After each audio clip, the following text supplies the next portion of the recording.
যারা নিচু মনের মানুষ এরা শুধু মানুষের দোষ খুঁজে বেড়ায়, মানুষ নিয়ে কথা কয়, এই মানুষের সমস্যা, এই সমস্যা। Average people talk about things and story and the incidents. যারা মাঝারি মনের মানুষ তারা বিভিন্ন ঘটনা নিয়ে কথা বলে, বিভিন্ন বিষয় নিয়ে কথা বলে। আর গ্রেট পিপল, তারা মহামানুষ, they talk about ideas. তারা নতুন নতুন আইডিয়া নিয়ে কথা বলে। এই আইডিয়া সমাজে অ্যাপ্লাই করলে, ইমপ্লিমেন্ট করলে সমাজটা বদলে যাবে। এই আইডিয়া এখানে সেট করলে এখানে কল্যাণ হবে। বড় মনের মানুষরা আইডিয়া নিয়ে কথা বলে। এখন the decision is yours, সিদ্ধান্ত আপনার। আপনি কি ছোট মনের মানুষ হবেন না বড় মনের মানুষ হবেন? অন্যরে নিয়ে আমার কোনো টেনশনের দরকার নেই। আমি জান্নাতি না জাহান্নামী এই টেনশনে তো ঘুম আসে না আমার কি অবস্থা হবে আমি জানি না। আমি আরেকজনের দোষ খুঁজি, আমি আরেকজনের বদনাম বলি, আমি আরেকজনের পিছু লেগে থাকি। খবরদার, বিশ্বাসী বলে যারা দাবি করে তারা কখনো অন্যের পিছু লাগতে পারে। খেয়াল রাখবেন, কেউ যদি পিছু লেগে থাকে ও আজীবন পিছেই থাকবে। পিছু লাগা মানে কি? ও সামনে না আমি সামনে? কথা বুঝে নাই বোধহয়। কেউ যদি আমার পিছু লাগে, ও সামনে না আমি সামনে? আমি সামনেই থাকবো, ও পিছনেই থাকবে। কথা বুঝতে পেরেছেন? খবরদার, পিছু লাগবো না কারো, কারণ কারো পিছু লাগলে আমি পিছনে পড়ে যাবো। কারো দোষ খুঁজবো না, নিজের দোষ খুঁজবো। আমার কি সমস্যা, আমার কি ইমপ্রুভ করা দরকার, আমার কি ডেভেলপ করা দরকার, আমি নিজেকে কিভাবে সাজাতে পারি, এই নিয়ে থাকবে আমার টেনশন। আল্লাহর দেয়া আমাদের জন্য সবচেয়ে বড় উপহার হচ্ছে সময়। আল্লাহ আপনারা এত কিছু দিয়েছেন, এর মধ্যে সবচেয়ে দামি কোন জিনিসটা দিয়েছে জানেন? সময়। কি দিয়েছেন? আমাদের জীবনের এই সবচেয়ে দামি জিনিসটা, এই সময়টা আমরা অন্যের পিছনে লাগাই ফেলি। অন্যের দোষ খুঁজতে খুঁজতে অন্যের এই সময়টা দিয়ে দিই, নিজের সময় নিজের কাজে লাগাতে পারি না, তাই না?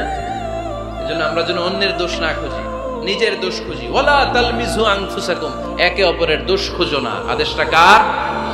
আওয়াজ করে বলতে হবে, আদেশটা কার? এরপরে রব্বুল আলামিন বললেন, ওয়ালা তানাবাজু বিল আলকাব, খবরদার খবরদার, কাউরে মন্দ নামে ডেকো না। প্রত্যেককে যে নামে ডাকলে সে খুশি হয় তাকে ওই নামে ডাকো। কোনো মন্দ নামে কখনো কাউরে ডাকা যাবে না। মন্দ নামে ডাকা যাবে? সম্মানিত ভাইরা, কাউরে মন্দ নামে ডাকবেন, তার যেই নাম ওই নামে ডাকবেন। যে নামে সে নিজেকে ডাকলে পছন্দ করে তাকে ওই নামে ডাকবেন। মন্দ নামে কাউরে ডাকা যাবে না। এটা কবিরা গুনাহ। এটা কি গুনাহ?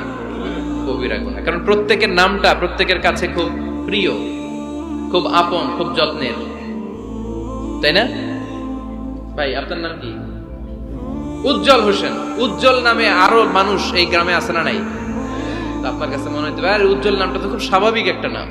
উজ্জ্বল, কত উজ্জ্বল আছে এলাকায়, আপনার কাছে এরকমই লাগে, কত উজ্জ্বল। কিন্তু ওনার কাছে উজ্জ্বল নামটা এরকম না, ওনার কাছে উজ্জ্বল নামটা স্পেশাল। উজ্জ্বল নামটা কি? স্পেশাল। কারণ এই নামে তাকে সবাই ডাকে, এই নামটা তার কাছে খুব আদরের, খুব যত্নের। হুজুর আপনার নাম কি? সুলাইমান ফারুকি। আপনার কাছে মনে হতে পারে আরে কত সুলাইমান তো জীবনে দেখছি, কত সুলাইমান আছে বাংলাদেশে, 10,000 সুলাইমান আছে না নাই? আছে। তো আপনার কাছে এরকম মনে হয়, কিন্তু ভাইজানের কাছে কি এরকম মনে হয়? ভাইজানের কাছে সুলাইমানটা খুব দরদের, খুব প্রিয়, খুব আদরের। কারণ এই নামে ভাইজানকে সবাই চিনে, ঠিক কিনা? আমার নাম মিজান। আপনার কাছে মনে হতে পারে আরে এই নামের কত লোক আছে বাংলাদেশ, আছে না? তো আমার কাছে এই নামটা খুব দরদের। কারণ আমারে মিজান বললে আমি বলি কি, আরেকজনের ডাকলে আমি তাকাই, ঠিক কিনা? ভাবছি আমারে ডাকছে, কারণ এই নামটার প্রতি আমার একটা দুর্বলতা কাজ করে। এটা আমার পরিচয় বহন করে প্রত্যেকের কাছে। প্রত্যেকের নামটা এমন, এজন্য কারো নাম যখন নিবেন সুন্দরভাবে নিবেন। প্রত্যেকে প্রত্যেকের নামকে পছন্দ করে। তার প্রমাণ, কেউ কাগজ কলম পাইলেই দেখবেন নিজের নাম লেখে, সিগনেচার মারে, আছে না নাই? বিশেষ করে সাগরে ঘুরতে গেলে বালুর মধ্যে প্রত্যেকে প্রত্যেকের নাম লেখে, দেখবেন, দেখছেন? কক্সবাজারে ঘুরতে গেছেন কারা কারা দেখি? আচ্ছা, দেখবেন আমি অনেককে দেখেছি সাগর পাড়ে বালুর তীরে বালু পেলেই প্রত্যেকে নিজের নামটা লেখে, লেখে আবার লাভ চিহ্ন দেয়, এমনি বড় করে একটা কি দেয়, লাভ। মানে কি? তার মানে আমার নামটারে আমি ভালোবাসি। প্রত্যেকে প্রত্যেকের নামটারে বড্ড ভালোবাসি। এজন্য কখনো এই রোহিঙ্গা, ফৈনির্ভূত এগুলো বলবে না। যার যেই নাম ওই নামটা সুন্দর করে ডাকবেন। আল্লাহ বললেন, ওয়ালা তানাবাজু বিল আলকাব, মন্দ নামে কখনো কাউকে ডেকো না, সুন্দর নামে ডাকো। নামের বিকৃতি কবিরা গুনাহ। আমরা আমাদের দেশে এটা করি। কত সুন্দর নাম বাবা মা রেখেছে, আবু বকর, ওরে ডাকে বক্কইরা। কি ডাকে? বাবা মা রেখেছে আব্দুল ওয়াক্কাস, ওরটাকে হ্যাঁ আকাইচা, এটা হইল? এগুলো করবেন আল্লাহর নামের সাথে মিলে। কি সুন্দর নাম, আব্দুল কুদ্দুস, ওরা কি ডাকে? হ্যাঁ, আজকে থেকে আর ডাকবেন? ডাকবেন আর? তাহলে প্রত্যেকে সুন্দর নামে ডাকতে রাজি আছি না নাই? এরপরে আল্লাহ 8 নম্বরে বললেন, ইয়া আইয়ুহাল্লাযীনা আমানু জতানিবু কাসীরাম মিনাল-যান ইন্না বা'দাল-যান্নি, খবরদার আন্দাজ অনুমান করে কথা বলো না। ইজতানিবু কাসীরাম মিনাল-যান, অতিরিক্ত আন্দাজ আর অনুমান নির্ভর কথা থেকে বেঁচে থাকো। আদেশটা কার? আন্দাজে কোনো কথা আমরা বলবো না, অনুমান নির্ভর কথা বলবো না, কারণ ইন্না বা'দাল-যান্নি ইস, বেশিরভাগ আন্দাজ অনুমান নির্ভর কথাগুলো মিথ্যা হয়, ফলে পাপ হয়, ঠিক কিনা? আপনি জীবনে যত আন্দাজ করে কথা বলেছেন তার বেশিরভাগই মিথ্যা, বেশিরভাগই ভুল। তাহলে আন্দাজ অনুমান নির্ভর কথা কোন মুমিন বলতে পারে?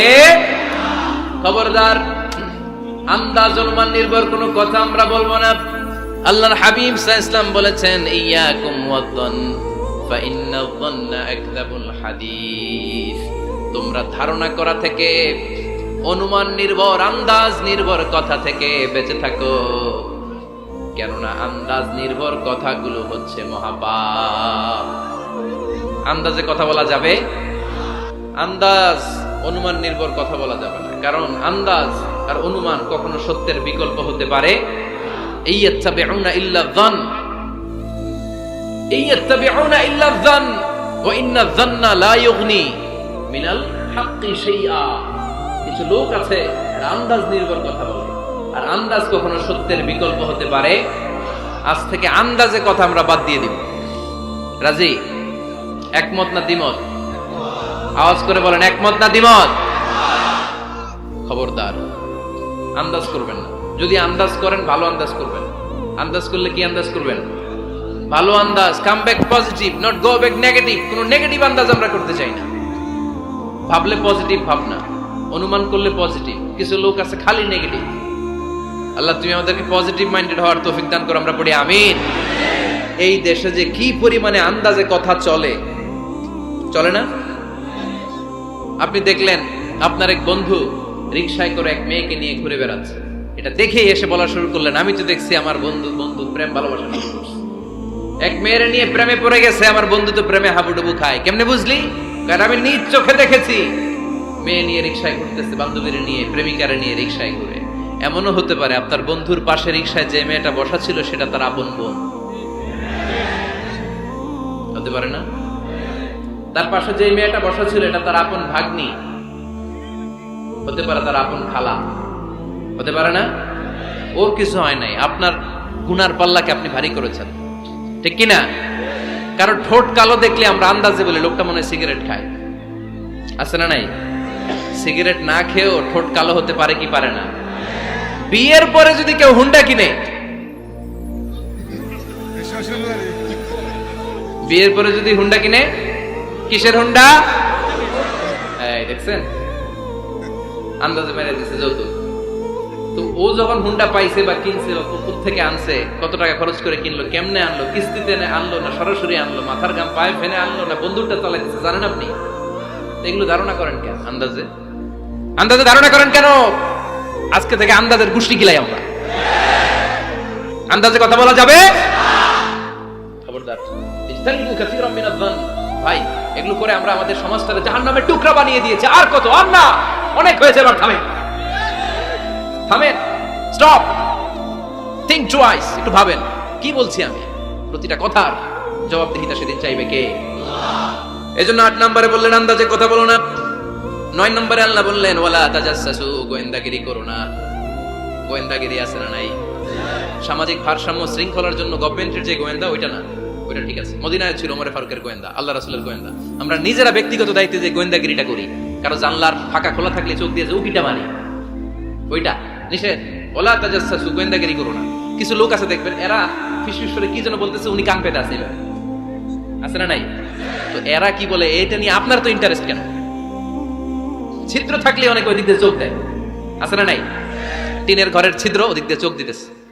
বিষ্ণু বলছেন কোন ছিদ্র দিয়ে যদি কেউ চোখ দেয়, গুতা বের ওর চোখ কানা করে না। বাংলাদেশে যদি দেন এই দেশে বিচার হইতে পারে যে কেন চোখ কানা করলেন, কিন্তু মদিনার সমাজে কেউ অন্যায় ভাবে কারো ঘরের ছিদ্র দিয়ে চোখ দেওয়ার কারণে যে চোখ গুতা মেরে চোখ নষ্ট করে দেওয়া হয় তার জন্য কোনো বিচার নাই। কারণ তুমি অপরাধী, তুমি এত ছিদ্রান্বেষী কেন? জানলা খোলা থাকলে উকি মারে, মানুষের গোপন চিঠি পড়ে, আসে না নাই? কারো চিঠি যদি পান খুলে দেখবেন কখনো? কারো মোবাইল পেয়ে গেছেন, ওরে পাইছি বড় ভাইয়ের মোবাইল, দেখি তো গ্যালারিতে কার কার ছবি আছে না নাই? না, করা যাবে না। কারো ফেসবুকের ভেতরে ঢুকেই সে কার সাথে চ্যাটিং করলো, মেসেঞ্জারে কি বললো, এগুলো দেখবেন না, এগুলো হারাম। আর ইনবক্স চেক করবেন না, কারো গোপন চিঠি দেখবেন না।